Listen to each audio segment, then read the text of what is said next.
네, 국정농단 재판을 받고 있는 박근혜 전 대통령이 부모님께 전상서를 띄웠다. 지난 주말 박 전 대통령 지지자들 사이에서 박 전 대통령의 옥중 편지라는 제목의 문건이 유포됐습니다. 편지를 읽은 일부 지지자들은 눈물을 흘리기도 했다는데 박 전 대통령은 정말 옥중에서 편지를 썼을까요? 자, 강벽유 기자. 네.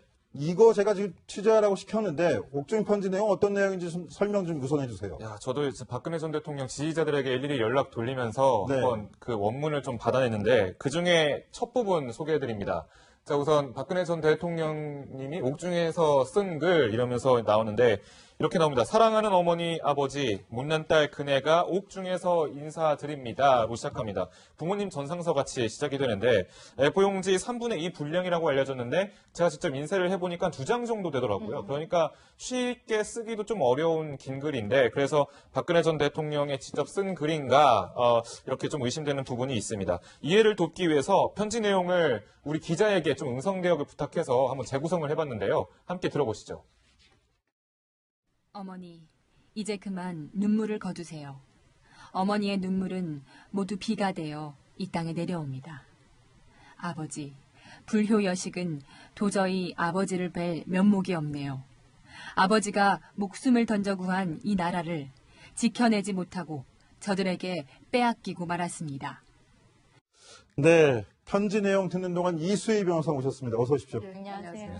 자, 박근혜 전 대통령의 옥중 편지다 이렇게 주말 사이에 퍼진 글 저희가 지금 음성 대화까지 써서 읽어봤는데 박 전 대통령 지지자라면 눈물을 쏟을 만한 내용도 좀 담겨 있는 것 같고 어떻게 들으셨어요?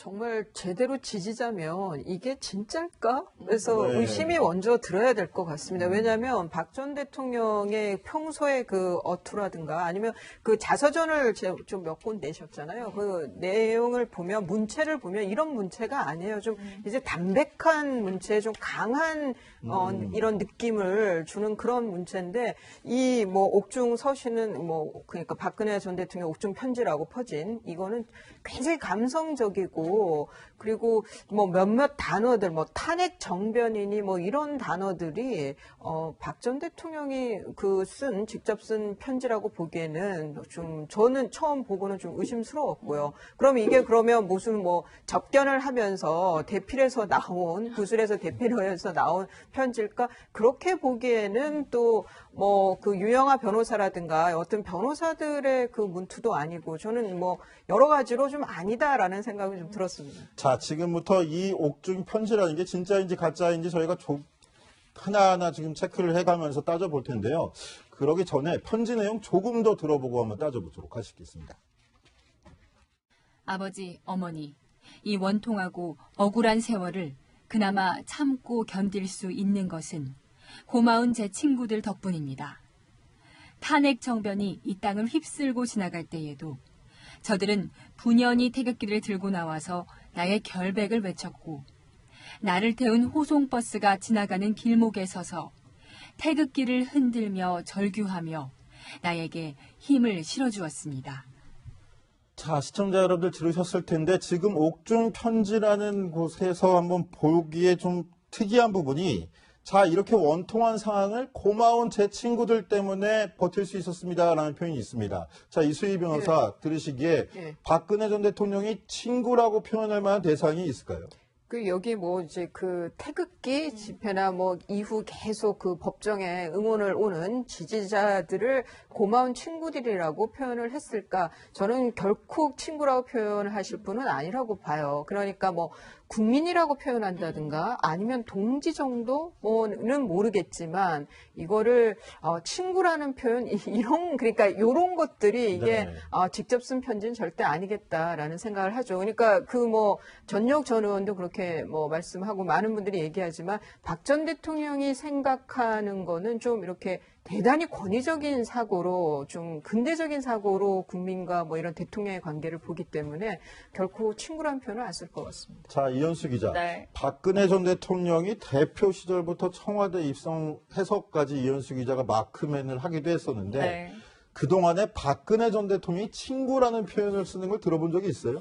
외국에 나가서 이제 외국 정상에서 그 나라와 우호를 따질 때 그런 친구 또는 우정 친구이란 표현을 썼을 수도 있겠지만 국내에서 뭔가 정치적으로 친구라는 표현은 사실 들어본 기억이 없는 것 같은데요.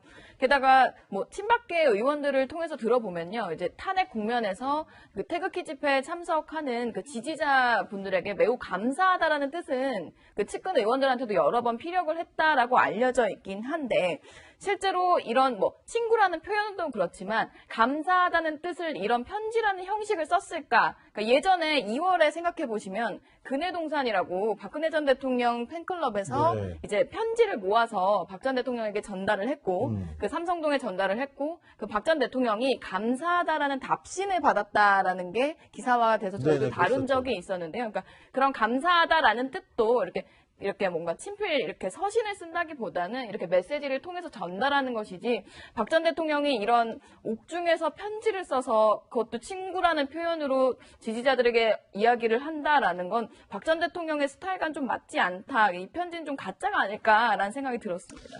네, 그러면 우리 강병규 기자가 아침부터 저한테 이 취재 지시를 받고 고생을 좀 했을 텐데요. 강병규 기자, 이 박근혜 전 대통령의 옥중 편지라는 이 글, 어디서 어떻게 퍼지기 시작했는지 취재가 좀 됐습니까? 자, 우선 보수 진영과 박근혜 전 대통령 지지자들 사이에서는 다 퍼진 것 같습니다. 급속도로 퍼졌는데 주말 사이에 퍼진 것으로 보입니다. 자, 뿌리를 찾아서, 최초 유포자를 찾아서 제가 지지자와 통화를 해봤습니다. 대구에서 만난 분들이 그 얘기 했어요. 버스 타고 내려오면서 그 글을 보고 울었다고. 그래서 뭐 어떻게 유포된지 저는 전혀 모르고 있고요. 나중에 뭐 페이스북에 보니까 여러 사람들이 포스팅을 했더라고요. 그런 거를. 자, 이렇게 뭐 눈물을 흘렸다라는 지지자도 있지만 가짜로 의심하는 지지자들도 있습니다. 자, 우선 뭐 지지자들 사이에서 뭐 이런 얘기가 나오고 있는데, 안 믿는 지지자들은요, 인간 박근혜는 자신을 위해 변명하는 사람이 아니다. 비난한다면 참 나쁜 대통령 같이 촌철 살인을 하는 분이다라고 얘기를 했고요. 영국을 방문했을 때 일화를 장문의 문자 메시지로 소개하는 그런 지지자도 있었습니다. 한번 뭐 일단은 영국 방문 때 차에서 내렸을 때 한번 미끄러진 적이 있었는데요. 그때 치마에 걸려서 예, 바로 지금 지금 나오는 영상이죠. 지금 나오는 이 영상입니다. 이제 박근혜 전 대통령이 차를 이제 내리는데 이제 약간 지금 삐끗하는 모습이 보이죠. 이때 뭐라고 한마디 했냐면 드라마틱 엔트리, 그러니까 극적인 입장, 이렇게 표현을 했던 겁니다. 임기응변으로 임기응변. 그리고 본인의 실수가 있으면 그것을 당당하게 그냥 넘기는 그런 사람이지, 뭐 자신의 잘못을 비굴하게 뭐 변명하는 사람은 아니다. 이런 게 지지자들의 입장입니다. 따라서 이 편지는 가짜다. 이렇게 보고 있습니다. 자, 그런데 이현수 기자, 네. 박근혜 전 대통령의 옥중 편지라는 글들이 유포된 게 이번이 처음이 또 아니라면서요? 그러니까 정확히 따지면요, 이번에 사실 SNS에 돌고 있는 건 가짜 편지고 예전에 가상 편지가 한 번 아, 있었습니다. 가상 그렇죠. 편지. 지난해 12월 정도에 이제 촛불 집회가 한창일 때, 실제로 그때는 탄핵 선고가 나기도 전이었는데요. 박근혜 전 대통령이 옥중에서 이런 편지를 쓴다면 이라면서 이제 냈던 신문에 실렸던 소설가 박민규 씨가 썼던 글입니다. 내가 이러려고 공천을 주고 특혜를 주었나 하는 자괴감이 들 정도로 괴롭기만 하다. 박근혜 전 대통령이 사실상 그 대국민 담화를 하면서 했던 말투를 따와서 쓴 글이고요. 또 내용을 살펴보면 지하에 계신 아버님조차 내가 뭐하러 대통령 했나, 재벌을 할 걸, 자괴감에 빠지실 게 분명할 거란 생각이 듭니다. 사실상 가상 편지고 실제로 박 전 대통령을 향해서 좀 비판하는, 박 전 대통령을 좀 희화화하는 그런 글이었습니다. 자, 그런데 강병규 기자, 이게 모든 박근혜 전 대통령 지지자들 사이에서 퍼졌다 이렇게 얘기했는데, 그렇죠. 또 하나 받은 당사자가 바로 동생인 박근영 전 이사장이 받았다면서요? 예, 그렇습니다. 박근영 전 이사장은 지금 이현수 기자 판정대로 가짜 편지라고 판정을 했습니까? 예, 지난 토요일 밤에 지인을 통해 받아봤는데, 뭐 일단 지인이 이거 맞냐? 라면서 툭 던져준 걸 봤다고 합니다. 네. 두세 문장 읽고 이건 가짜다라고 결론 내렸다는데, 신동 총재를 통해 그 자세한 내용을 들을 수 있었습니다. 통화 내용 한번 들어보시죠. 토요일 저녁이겠군요. 우리 아내도 받은 게 지인으로부터 카톡을 받았다고 그래요. 그래서 예, 그 내용을 읽어보셨다고 그럽니다. 좀 어떤 반응이셨나요? 보수 진영에서 사실 근거한 내용들이 조금 정확하게 이렇게 카톡이든지 뭐 기타 어떤 페이스북이든 어찌됐든 간에 메신저를 통해서 도는 이야기들이 조금 더 정확했으면 좋겠다. 이런 가짜 뉴스들이 결코 박근혜 대통령에게 도움이 되지 않는다. 그런 말씀을 하셨습니다. 박근영 전 이사장도 직접 봤는데 가장 눈에 거슬렸던 부분이 바로 친구들이라는 단어였다고 합니다. 박근혜 전 대통령은 친구들이란 단어를 절대 쓰지 않는다. 그러니까 뭐 다른 좀 고지식한 단어를 사용하지 이게 친구들이라고 편하게 부르지 않는다. 그리고 사실 뭐 태극기 집회에 있던 지지자들을 보통 친구라고 부르지 않잖아요. 박근혜 전 대통령도 그런 부분에서 이상한 점을 발견했고 그래서 좀 사실이 아니다, 진짜 편지가 아니다 이렇게 얘기를 했다고 합니다. 자, 친자매인 박근영 전 이사장도 이런 가짜뉴스들이 결코 언니인 박근혜 전 대통령에게 도움이 되지 않는다라고 이야기를 했다는데 이수희 변호사 보시기에 이런 가짜뉴스들 왜 돈다고 보세요? 지지자들 사이에서. 그러니까 이제 이런 편지라는 게 이렇게 특별한 지지자들 입장에서는 특별한 어떤 계기들이 좀 계속 있었으면 좋겠는데 그런 것들이 없으니까 이런 게 하나씩 이제 좀 이슈가 되면은 뭐 가짜든 뭐든 그래도 다시 지지자들이 약간은 좀 이렇게 서로 말을 하거나 뭔가 움직일 수 있는 그 뭐랄까 계기가 좀 된다고 할까요? 뭐 비록 가짜라고 하더라도 네네. 또 하나는 이제 지지자들이 생각하는 어떤 바람, 기대 이런 것들이 또 편지 안에 묻어서 이렇게 또 가짜 편지가 이렇게 계속 유통이 되는 거 아닌가 싶습니다. 그러니까 좀 바람, 기대가 이런 가짜 편지를 만든다는 생각도 듭니다. 자, 박근혜 전 대통령을 회상하거나 힘을 실어주기 위한 바람, 지지, 응원 이런 메시지들도 싣고 있을 건데 이런 가짜 뉴스들이 과연 박근혜 전 대통령 재판에는 유리하게 작용을 할까요? 그러니까 이 가짜 뉴스들이 만들어지고 또 유통이 되는 과정이 뭐 특정 누군가에 의해서 이루어지는 것이진 알 수는 없지만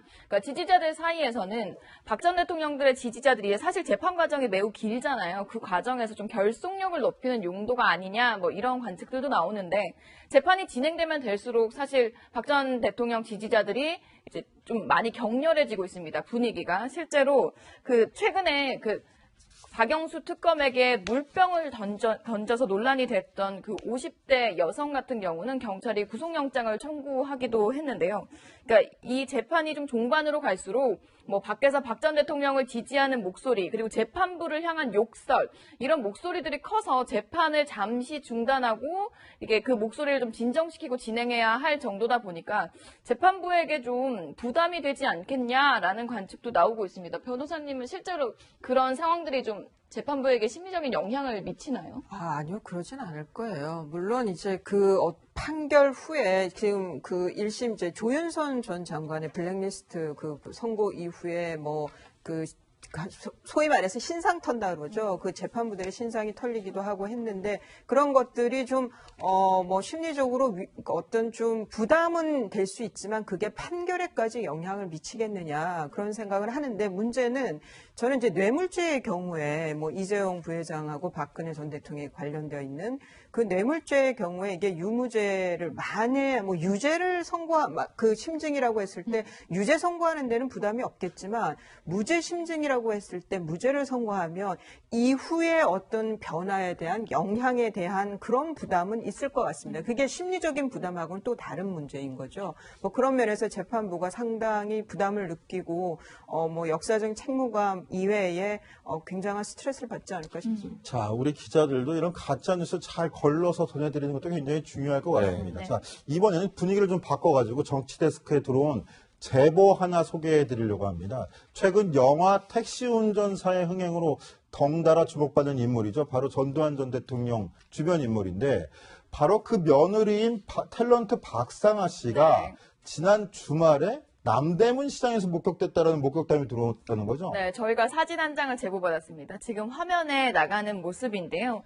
지금 사실 문재인 대통령도 영화 택시 운전사라는 영화를 보기도 하고 그리고 또 동시에 이와 맞물려서 전두환 전 대통령의 회고록이 판매 금지 처분을 받기도 했었는데 이런 논란 속에 그 며느리죠. 박상아 씨로 추정되는 인물이 남대문 시장에서 목격이 됐고 이 제보자가 이 내용을 제보를 해왔습니다. 좀 배우다 보니까 특유의 특유의 좀 정확한 발음 그리고 약간 카랑카랑한 목소리가 그대로 살아있었고 직원들에게 여러 가지를 꼬치꼬치 물어봤다, 질문 공세를 퍼부었다고 하더라고요. 그리고 옆에 이렇게 아이들이랑 함께 있었는데 이제 자녀로 보이는 아이도 있었고 이모라고 부르는 아이도 있었는데 전두환 전 대통령과 또는 전재용 씨와 많이 닮아 있더라라는 게 제보자의 증언입니다. 자, 아쉽게도 제보 사진이 딱 조화 한 면이라서 긴가민가 하시는 분들도 있을 텐데요.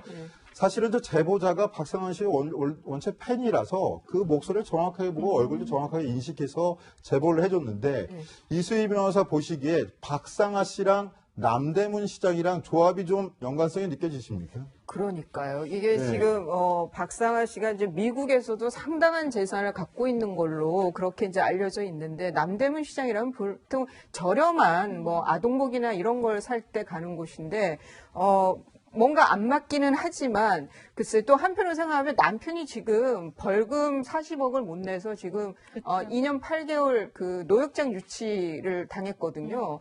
뭐 그런 거에서 또 같이 어떤 좀 글쎄 저것까지 좀 보여주기 싫라고 제가 삐딱하게 보면 너무 심한가요? 뭐 그런데 남대문 시장도 갈 수 있긴 한데 네. 좀 우리가 그쵸. 보기엔 좀 의외다라는 생각이 드는 거잖아요. 자, 근데 이현수 기자, 그 박상아 씨가 지난해였나요? 남편 네. 전재용 씨를 면회 갔다가 나오는 네. 모습이 포착되긴 그쵸. 했었는데 그때 이후로 지금 일반에 알려진 건 이번이 처음인가요? 그렇죠. 어떻습니까? 작년 7월 정도였거든요. 서울구치소에 이제 옥바라지차 남편 면회를 위해서 찾았던 박상아 씨의 모습이 사진으로 포착이 돼서 실제로 한 2012년에 전두환 전 대통령 장남의 장녀인 수현 씨 결혼식의 모습을 나타냈던 모습에서 한 4년 만에 모습을 나타낸 거였습니다. 그런데 전재용 씨가 그 수원 그 원주 교도소로 이감이 되고 나서 일당 400만 원을 받는 황제 노역을 하고 있다라고 해서 오히려 더 논란이 커지기도 했었습니다. 자, 지금 이현수 기자 이야기한 대로 남편인 전재용 씨 같은 경우에 지금 벌금을 못 내서 일당 400만 원짜리 노역으로 대신하고 있는데요. 이수희 변호사, 최근 근황을 좀 들으신 게 있습니까? 아니면 언제까지 좀 저렇게 노역을 하기로 예정되어 있는 거죠? 2년 8개월을 그 계산을 환산했을 때 2년 8개월이 됐기 때문에 2년 8개월 동안 해야 됩니다. 물론 그 사이에 나머지 액수를 벌금을 납부를 한다고 하면은 노역장 유치해서 나올 수 있지만 뭐 들어갔을 때는 그냥 몸으로 좀 그 표현이 거칠지만 몸으로 때우겠다는 생각 아니냐. 돈은 그렇죠. 안 내겠다라는 것 같아요. 그래서 2년 8개월 노역장 유치를 그대로 이행을 할 것 같은데 뭐 월 400만 원 때문에 그때 얘기가 많았었죠. 그런데 어쩔 수 없어요. 하루에 400만 원. 어쩔 수 없는 게 노역장 유치는 3년이 최대 기간이기 때문에 그거를 계산을 하다 보니까 어쩔 수 없게 저렇게 2년 8개월에 일일 400만 원 환산으로 나왔는데 글쎄 말씀하신 대로 남대문 시장의 부인은 옷을 사러 오고 정말 어려운 건지 전두환 전 대통령이 난 28만 원밖에 없다라는 그 얘기가 저게 통용이 되는 건지 여러 가지로 생각하게 만드는 장면들입니다. 네, 알겠습니다. 지금 정치데스크 두 전직 대통령 주변에서 일어나고 있는 일까지 짚어봤고요. 세 번째 데스킹 주제 퀴즈로 확인해 보겠습니다.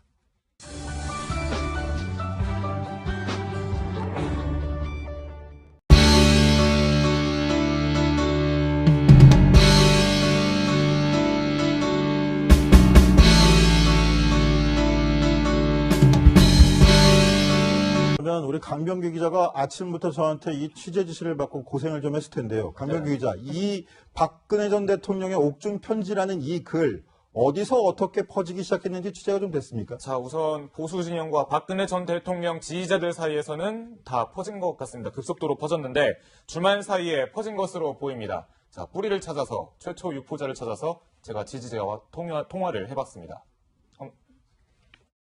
대구에서 만난 분들이 그런 얘기 했어요. 버스 타고 내려오면서 그 글을 보고 울었다고. 그래서 뭐 어떻게 유포된지 저는 모르고 있고요. 나중에 뭐 페이스북에 보니까 여러 사람들이 포스팅을 했더라고요. 그런 거를. 자, 이렇게 뭐 눈물을 흘렸다라는 지지자도 있지만 가짜로 의심하는 지지자들도 있습니다. 자, 우선 뭐 지지자들 사이에서 뭐 이런 얘기가 나오고 있는데 안 믿는 지지자들은요. 인간 박근혜는 자신을 위해 변명하는 사람이 아니다. 비난한다면 참 나쁜 대통령 같이 촌철 살인을 하는 분이다라고 얘기를 했고요. 영국을 방문했을 때 일화를 장문의 문자 메시지로 소개하는 그런 지지자도 있었습니다. 한번 일단은 영국 방문 때 차에서 내렸을 때 한번 미끄러진 적이 있었는데요. 그렇죠. 치마에 걸려서. 예, 바로 지금 나오는 영상이죠. 지금 나오는 이 영상입니다. 이제 박근혜 전 대통령이 차를 이제 내리는데 이제 약간 지금 삐끗하는 모습이 보이죠. 이때 뭐라고 한마디 했냐면 드라마틱 엔트리, 그러니까 극적인 입장, 이렇게 표현을 했던 겁니다. 임기응변으로 한 임기응변. 그리고 본인의 실수가 있으면 그것을 당당하게 그냥 넘기는 그런 사람이지 자신의 잘못을 비굴하게 변명하는 사람은 아니다. 이런 게 지지자들의 입장입니다. 따라서 이 편지는 가짜다. 이렇게 보고 있습니다. 자, 그런데 이현수 기자. 네. 박근혜 전 대통령의 옥중 편지라는 글들이 유포된 게 이번이 처음이 또 아니라면서요? 그러니까 정확히 따지면요. 이번에 사실 SNS에 돌고 있는 건 가짜 편지고 예전에 가상 편지가 한 번 있었습니다. 가상 편지. 지난해 12월 정도에 이제 촛불 집회가 한창일 때 실제로 그때는 탄핵 선고가 나기도 전이었는데요. 박근혜 전 대통령이 옥중에서 이런 편지를 쓴다면 이라면서 이제 냈던 신문에 실렸던 소설가 박민규 씨가 썼던 글입니다. 내가 이러려고 공천을 주고 특혜를 주었나 하는 자괴감이 들 정도로 괴롭기만 하다. 박근혜 전 대통령이 사실상 그 대국민 담화를 하면서 했던 말투를 따와서 쓴 글이고요. 또 내용을 살펴보면 지하에 계신 아버님조차 내가 뭐하러 대통령 했나 재벌을 할 걸 자괴감에 빠지실 게 분명할 거란 생각이 듭니다. 사실상 가상 편지고 실제로 박 전 대통령을 향해서 좀 비판하는, 박 전 대통령을 좀 희화화하는 그런 글이었습니다. 자, 그런데 강병규 기자, 이게 모든 박근혜 전 대통령 지지자들 사이에서 퍼졌다 이렇게 얘기했는데 그렇죠. 또 하나 받은 당사자가 바로 동생인 박근영 전 이사장이 받았다면서요? 예, 그렇습니다. 박근영 전 이사장은 지금 이현수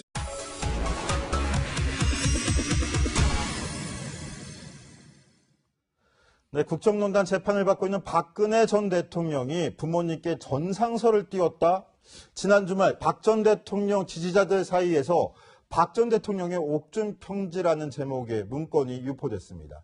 편지를 읽은 일부 지지자들은 눈물을 흘리기도 했다는데 박 전 대통령은 정말 옥중에서 편지를 썼을까요? 자, 강병규 기자. 네. 이거 제가 지금 취재하라고 시켰는데 옥중 편지 내용 어떤 내용인지 좀 설명 좀 우선 해주세요. 야, 저도 이제 박근혜 전 대통령 지지자들에게 일일이 연락 돌리면서 네. 한번 그 원문을 좀 받아냈는데 그 중에 첫 부분 소개해드립니다. 자, 우선 박근혜 전 대통령님이 옥중에서 쓴 글 이러면서 나오는데 이렇게 나옵니다. 사랑하는 어머니, 아버지, 못난 딸 그네가 옥중에서 인사드립니다로 시작합니다. 부모님 전상서 같이 시작이 되는데 A4용지 3분의 2 분량이라고 알려졌는데 제가 직접 인쇄를 해보니까 2장 정도 되더라고요. 그러니까 쉽게 쓰기도 좀 어려운 긴 글인데 그래서 박근혜 전 대통령이 직접 쓴 글인가 이렇게 좀 의심되는 부분이 있습니다. 이해를 돕기 위해서 편지 내용을 우리 기자에게 좀 음성대역을 부탁해서 한번 재구성을 해봤는데요. 함께 들어보시죠. 어머니, 이제 그만 눈물을 거두세요. 어머니의 눈물은 모두 비가 되어 이 땅에 내려옵니다. 아버지, 불효여식은 도저히 아버지를 뵐 면목이 없네요. 아버지가 목숨을 던져 구한 이 나라를 지켜내지 못하고 저들에게 빼앗기고 말았습니다. 네, 편지 내용 듣는 동안 이수희 변호사 오셨습니다. 어서 오십시오. 안녕하세요. 자, 박근혜 전 대통령의 옥중 편지다 이렇게 주말 사이에 퍼진 걸 저희가 지금 음성대화까지 써서 읽어봤는데 박 전 대통령 지지자라면 눈물을 쏟을 만한 내용도 좀 담겨 있는 것 같고 어떻게 들으셨어요?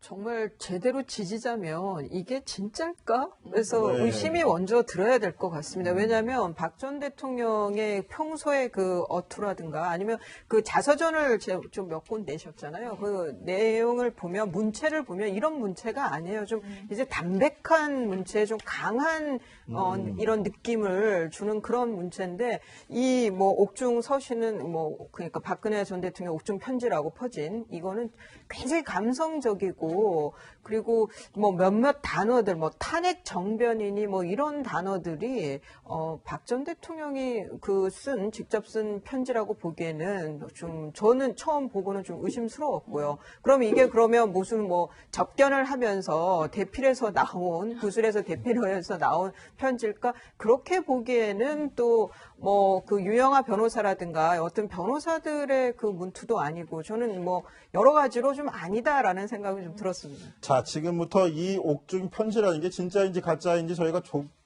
하나하나 지금 체크를 해가면서 따져볼 때 기자 판정대로 가짜 편지라고 판정을 했습니까? 예, 지난 토요일 밤에 지인을 통해 받아봤는데 뭐 일단 지인이 이거 맞냐? 라면서 툭 던져준 걸 봤다고 합니다. 네. 두세 문장 읽고 이건 가짜다라고 결론 내렸다는데 신동 총재를 통해 그 자세한 내용을 들을 수 있었습니다. 통화 내용 한번 들어보시죠.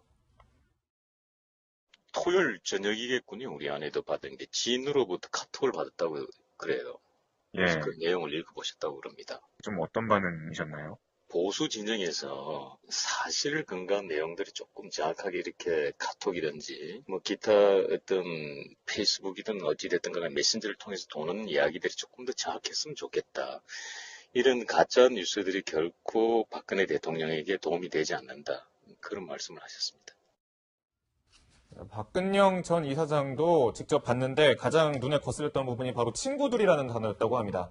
박근혜 전 대통령은 친구들이란 단어를 절대 쓰지 않는다. 그러니까 뭐 다른 좀 고지식한 단어를 사용하지 이게 친구들이라고 편하게 부르지 않는다. 그리고 사실 뭐 태극기 집회에 있던 지지자들을 보통 친구라고 부르지 않잖아요. 박근혜 전 대통령도 그런 부분에서 이상한 점을 발견했고 그래서 좀 사실이 아니다, 진짜 편지가 아니다 이렇게 얘기를 했다고 합니다. 자, 친자매인 박근영 전 이사장도 이런 가짜뉴스들이 결코 언니인 박근혜 전 대통령에게 도움이 되지 않는다라고 이야기를 했다는데 이수희 변호사 보시기에 이런 가짜뉴스들 왜 돈다고 보세요? 지지자들 사이에서.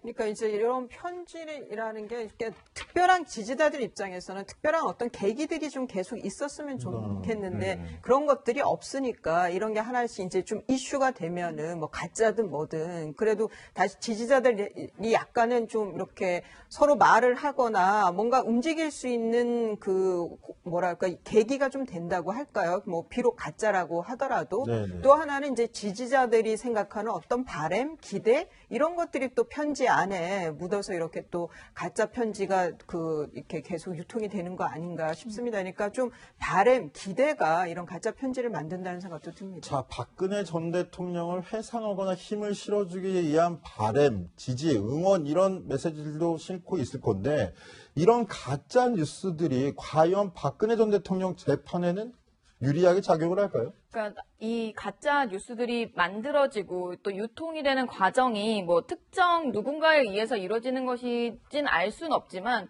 그러니까 지지자들 사이에서는 박 전 대통령들의 지지자들이 사실 재판 과정이 매우 길잖아요. 그 과정에서 좀 결속력을 높이는 용도가 아니냐 뭐 이런 관측들도 나오는데 재판이 진행되면 될수록 사실 박 전 대통령 지지자들이 이제 좀 많이 격렬해지고 있습니다. 분위기가 실제로 최근에 박영수 특검에게 물병을 던져서 논란이 됐던 그 50대 여성 같은 경우는 경찰이 구속영장을 청구하기도 했는데요. 그러니까 이 재판이 좀 종반으로 갈수록 뭐 밖에서 박 전 대통령을 지지하는 목소리 그리고 재판부를 향한 욕설 이런 목소리들이 커서 재판을 잠시 중단하고 이게 그 목소리를 좀 진정시키고 진행해야 할 정도다 보니까 재판부에게 좀 부담이 되지 않겠냐라는 관측도 나오고 있습니다. 변호사님은 실제로 그런 상황들이 좀 재판부에게 심리적인 영향을 미치나요? 아니요, 그러진 않을 거예요. 물론 이제 판결 후에 지금 1심 이제 조윤선 전 장관의 블랙리스트 선고 이후에 소위 말해서 신상 턴다 그러죠. 그 재판부들의 신상이 털리기도 하고 했는데 그런 것들이 좀 심리적으로 어떤 좀 부담은 될 수 있지만 그게 판결에까지 영향을 미치겠느냐 그런 생각을 하는데 문제는 저는 이제 뇌물죄의 경우에 이재용 부회장하고 박근혜 전 대통령이 관련되어 있는 그 뇌물죄의 경우에 이게 유무죄를 만에 유죄를 그 심증이라고 했을 때